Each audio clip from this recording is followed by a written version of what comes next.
Bismillahirrahmanirrahim. Assalamu alaikum, dear students. I am going to start chapter number 2, FSC part 1, and the topic is crystallization part 2 by Nayab Falak. You can subscribe it in order to get the new lecture videos. So, here we start. Crystallization crystallization एक ऐसा process है जिसके ज़रिए हम अपनी product को in the form of crystals जो है वो ऑब्टेन कर लेते हैं और प्योर फॉर्म में हमारे पास हमारी क्रिस्टल्स की फॉर्म में प्रोडक्ट जो होती है वो आ जाती है। और जो हमने प्रोडक्ट अपनी सिंथेसाइज की होती है वो स्टार्टिंग में क्रूड होती है, यानी उसमें डिफरेंट इम्प्योरिटीज़ होती हैं जिन्हें रिमूव करने की ज़रूरत होती है। तो इसीलिए हम क्रिस्टलाइजेशन का प्रोसेस करते हैं ताकि हम अपनी प्रोडक्ट को प्योर कर सकें, प्योरीफाई कर सकें। और इसके जो स्टेप्स हैं ये कुछ डिफरेंट स्टेप्स हैं, जिसमें first is choice of solvent. हम सॉल्वेंट सेलेक्ट करते हैं, सैचुरेटेड सोल्यूशन बनाते हैं। Third is filtration process, cooling process है, कलेक्शन ऑफ क्रिस्टल्स है, drying of crystals, and the last one is decolourisation. तो ऑलरेडी हमने जो क्रिस्टलाइजेशन का टॉपिक स्टार्ट किया था उसमें हमने सबसे पहले जो पहला स्टेप था कि हम सॉल्वेंट को कैसे चूज़ करें ये स्टडी कर लिया था। उसकी डिफरेंट क्वालिटीज़ थी कि वो डिफरेंट क्वालिटीज़ जो हैं वो सॉल्वेंट में होनी चाहिए और उसकी बेसिस पे हम अपना सॉल्वेंट जो होता है उसे सिलेक्ट कर लेते हैं। अब नेक्स्ट पॉइंट है that is preparation of a saturated solution. Preparation of saturated solution, इसके लिए हमने क्या करना होता है, सबसे पहले हम एक सूटेबल सॉल्वेंट को हमने सिलेक्ट कर लिया होता है और उसमें हम अपना जो सल्यूट होता है, सल्यूट को यहाँ पे जो है वो सॉल्वेंट में जो कि हमने सिलेक्ट कर लिया ऑलरेडी उसमें डिज़ोल्व करते हैं और उसको स्टिरर कर लेते हैं अच्छी तरह। जब वो स्टिरर हो जाता है, डिज़ोल्व हो जाता है उसमें सल्यूट, हम उसमें और सल्यूट ऐड करते हैं, वो फिर डिज़ोल्व हो जाता है, हम उसमें और सल्यूट ऐड करेंगे सॉल्वेंट में और वो और डिज़ोल्व हो जाएगा। हत्ता कि एक पॉइंट ऐसा आएगा कि सल्यूट उसमें फर्दर डिज़ोल्व नहीं होगा, तो उस पॉइंट पे हम उसे कहेंगे कि वो एक सैचुरेटेड सोल्यूशन है। अब अगर सैचुरेटेड सोल्यूशन को हम दोबारा हीट करेंगे, ठीक है, अगर हम उसको हीट करें, दिस इज़ इंडिकेटिंग हीट, अगर हम उससे हीट करते हैं तो हमारा जो सैचुरेटेड सोल्यूशन होगा उसमें और कैपेसिटी जो है वो डेवलप हो जाएगी सल्यूट को डिज़ोल्व करने की। तो जब उसमें और कैपेसिटी डिज़ोल्व करने की सल्यूट को ज़्यादा हो जाएगी, इंक्रीज़ हो जाएगी, तो हम उसमें और सल्यूट जो है वो डिज़ोल्व करेंगे, हम उसमें और सल्यूट ऐड कर देंगे और फिर उसको स्टिर करेंगे एंड हीट की प्रेजेंस में उसमें सल्यूट की मैक्सिमम अमाउंट जो है वो डिज़ोल्व होगी। क्योंकि जब भी हम हीट को प्रोवाइड करते हैं अपने सोल्यूशन को, तो हीट की वजह से जो हमारा सॉल्वेंट होता है उसमें कैपेसिटी इंक्रीज़ हो जाती है सॉल्यूट को डिज़ोल्व करने की, और उस सूरत में उस सोल्यूशन में मैक्सिमम अमाउंट ऑफ सॉल्यूट जो है वो डिज़ोल्व होता है than that of saturated solution.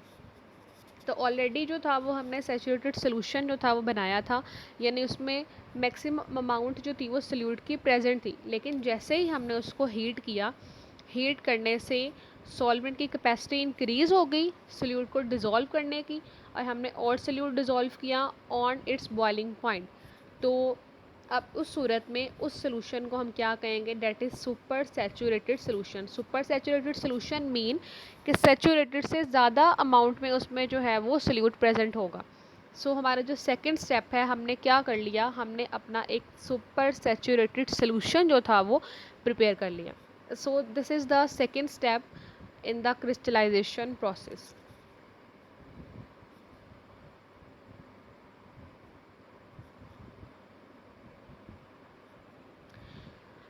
So after next step after super saturated solution formation, तो वो क्या होता है, डेट इज़ फिल्टरेशन। अब हमारे पास जो भी हमारा सुपर सैचुरेटेड सोल्यूशन आ गया है, उस सोल्यूशन में हमारा जो सल्यूट है वो तो ऑलरेडी है, लेकिन उसके साथ साथ कुछ इम्प्योरिटीज़ जो हैं वो भी ऑब्वियसली उसमें होंगी। अब हम चाहते हैं कि हमारा जो सल्यूट था जिससे हमने अपना सुपर सैचुरेटेड सोल्यूशन जो है वो बनाया है, हम चाहते हैं कि वो इम्प्योरिटीज़ जो हैं वो रिमूव हो जाएं। तो उसको रिमूव करने के लिए यानी separation of insoluble impurities from super saturated solution, उसके लिए हम उसको फ़िल्टर करेंगे। फ़िल्टर करने के लिए हमने क्या किया है, ये एक डायग्राम है, इसमें आप देख सकते हैं कि दिस इज़ फ़नल। ठीक है, ये फ़नल जो है वो अबव साइड पे दिस वन, ठीक है,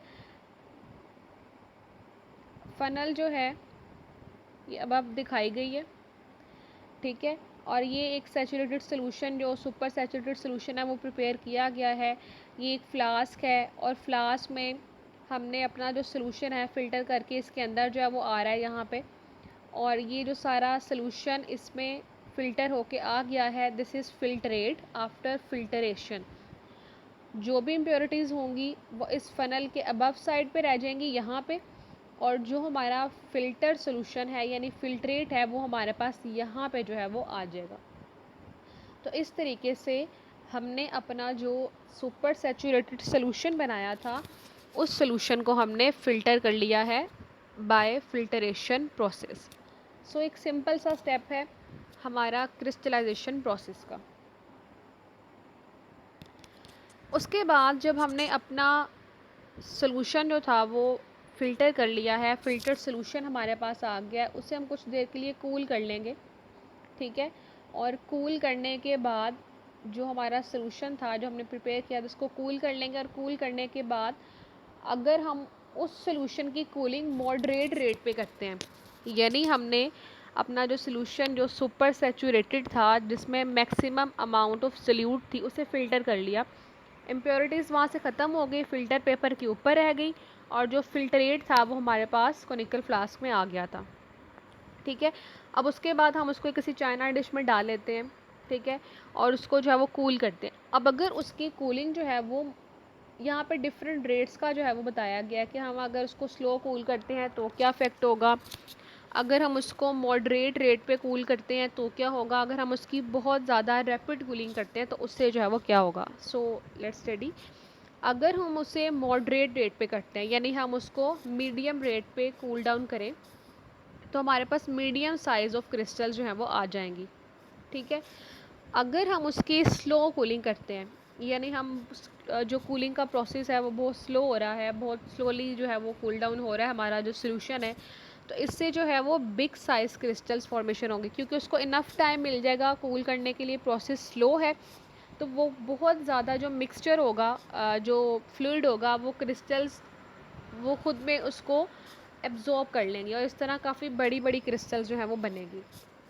और अगर हम उसकी बहुत ज़्यादा रैपिड कूलिंग करते हैं, बहुत फास्ट जो है वो कूलिंग करते हैं तो उससे प्री मेच्योर क्रिस्टलाइजेशन हो जाएगी, बहुत छोटी मीडियम से भी छोटी जो क्रिस्टल्स हैं वो बनेगी, मतलब प्री मेच्योर क्रिस्टल फॉर्मेशन होगी।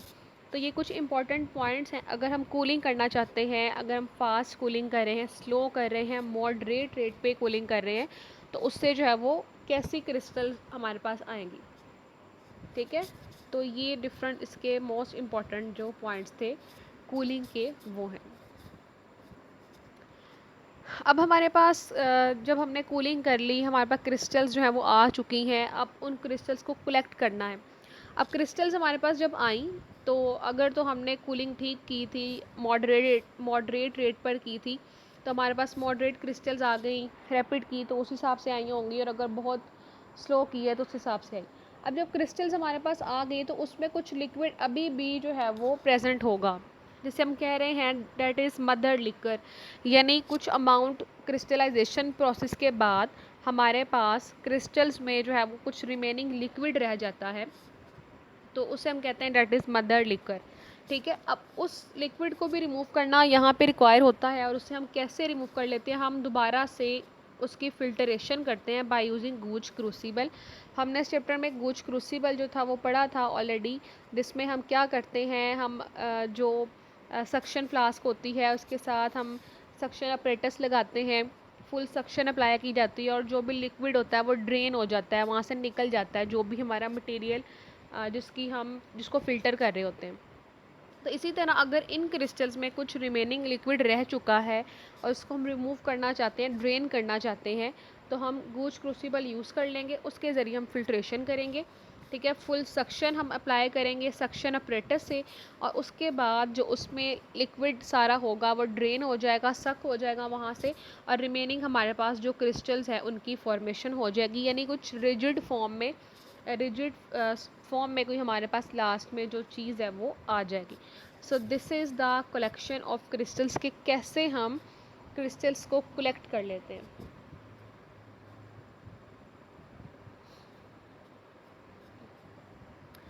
जी, अब हमारे पास क्रिस्टल्स जो है वो आ चुकी हैं, हमने उसमें से जो लिक्विड था उसको भी रिमूव कर लिया, क्रिस्टल्स हमारे पास आ गई हैं।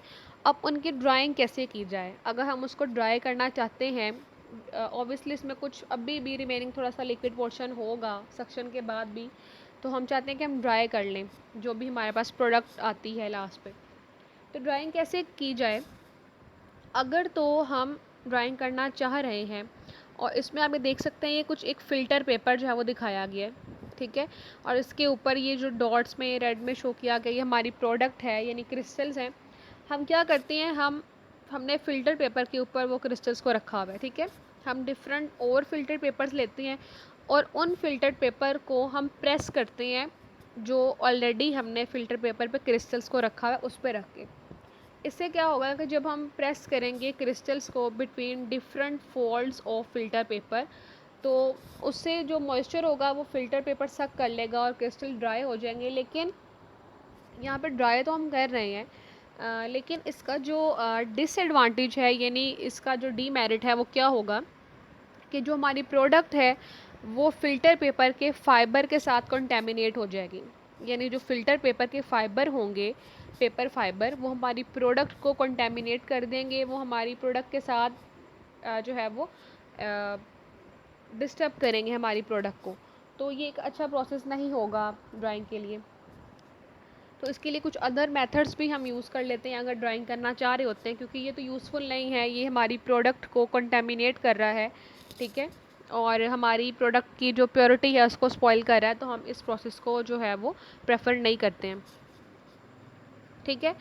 और नेक्स्ट जो प्रोसेस है that is drying, drying in oven, oven में हम ड्राई कर सकते हैं। अब ऑब्वियसली अगर तो हमारे क्रिस्टल्स ऐसे हैं जो कि हीट को बियर कर सकते हैं, हम उनको ओवन में ड्राई कर लेंगे, ठीक है। तो हम अपनी जो भी प्रोडक्ट होंगे उसको ओवन में रखेंगे, ओवन में रख के उसको हम हीट करेंगे, तो ऑब्वियसली उसमें जो मॉइस्चर होगा वो एब्जॉर्ब हो जाएगा और वो ड्राई फॉर्म में हमारे पास आ जाएगी। सो ड्राइंग इन अवन अगर हम कर रहे हैं, सो हमारा जो मटेरियल है वो डिकम्पोज ना हो, ठीक है, और इसके अलावा मेल्ट ना हो, यानी टेम्परेचर बियर कर सकता हो, तो हम उसको अवन में ड्राई करना जो है वो प्रेफर करेंगे।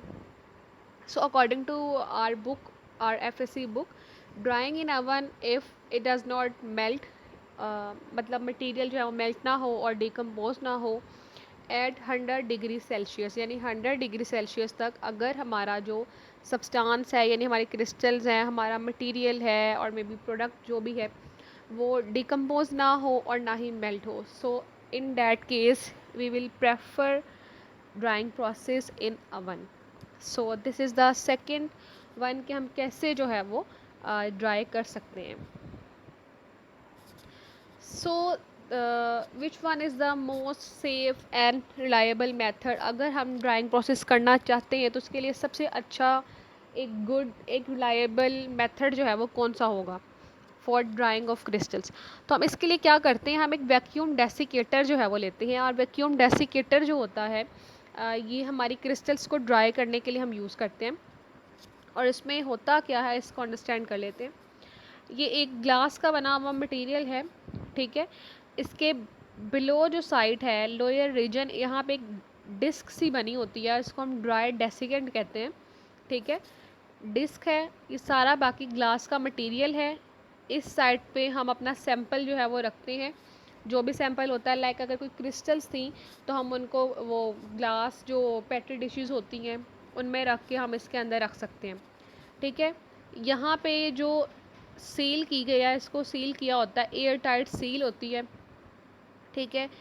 अबव पोर्शन पे इसके कॉर्क प्रेजेंट है, ठीक, और यहाँ से एक पाइप जो है वो पास कर रहा है और यहाँ से हम इसको वैक्यूम पंप के साथ, एयर पंप के साथ जो है वो एडजस्ट कर लेते हैं, और ताकि इस पर हम वैक्यूम क्रिएट कर सकें। जो भी हमारा सैंपल होता है उसे हम पेट्री डिश में या किसी भी चीज़ में रखते हैं और इसको आराम से, इसकी सील को, जो एयर टाइट सील है, इसको ओपन करते हैं, हैंड से पुश करते हैं तो ये ओपन हो जाता है। इसको ओपन करने के बाद अपना जो भी मटेरियल जिसे ड्राई करना है इसके अंदर रखते हैं। अब इसके अंदर जो ड्राई डेसिकेंट है, यहाँ पर डिफरेंट ड्राइंग एजेंट्स जो हैं वो यूज़ किए होते हैं, जिनमें सिलिका जेल होती है। सिलिका जेल जो है वो बीड्स की फॉर्म में अक्सर डिफरेंट जो हम यूज़ करते हैं घर में, लाइक एप्लियंसेस होती हैं, उनमें नमी ना आ जाए, वाटर एब्जॉर्ब करने के लिए अक्सर डिफरेंट पैकेट्स में होती है। तो इसका क्या बेनिफिट होता है कि ये मॉइस्चर को एब्जॉर्ब कर लेती है। तो इसके अलावा जो है कैल्शियम क्लोराइड है, सेकेंड ड्राइंग एजेंट जो हम डेसिकेटर में यूज़ करते हैं फॉर ड्राइंग। और जो लास्ट वन है that is phosphorus penta oxide. तो ये कुछ डिफरेंट ड्राइंग एजेंट हैं, यानी डेसिकेंट्स हैं, हम इनको यूज़ करते हैं वैक्यूम डेसिकेटर में in order to drying our crystals and in order to drying our product. ठीक है, और इसके बाद जब हम अपना ड्राइंग प्रोसेस कर लेते हैं तो हमारे पास जो क्रिस्टल्स होती हैं वो ड्राई फॉर्म में आ जाती हैं, जिनमें मॉइस्चर जो होता है वो प्रेजेंट नहीं होता। So this one is the most safe and reliable method for drying of crystals.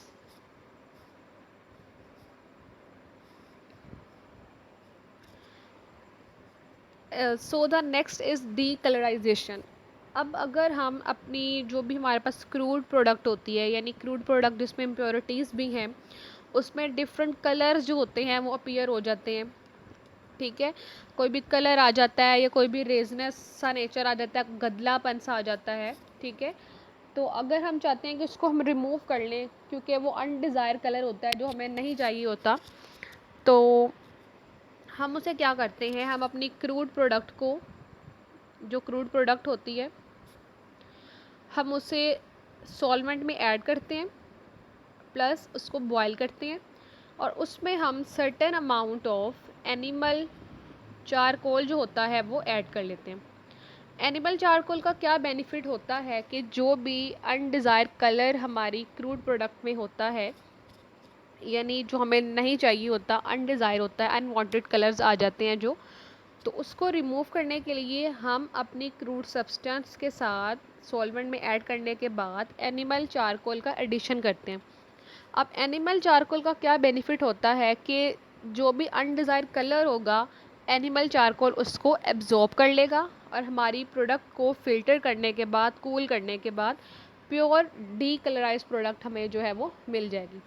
So decolourisation is very necessary कि अगर हमने अपनी प्रोडक्ट को अनडिज़ायर कलर्स से हमने जो है वो अनडिज़ायर कलर्स को हमने अपनी प्रोडक्ट से रिमूव करवाना है, तो हम उसमें एनिमल चारकोल को यूज़ करेंगे in order to decolourise our product. So these are some steps which should be adopted in the crystallization process.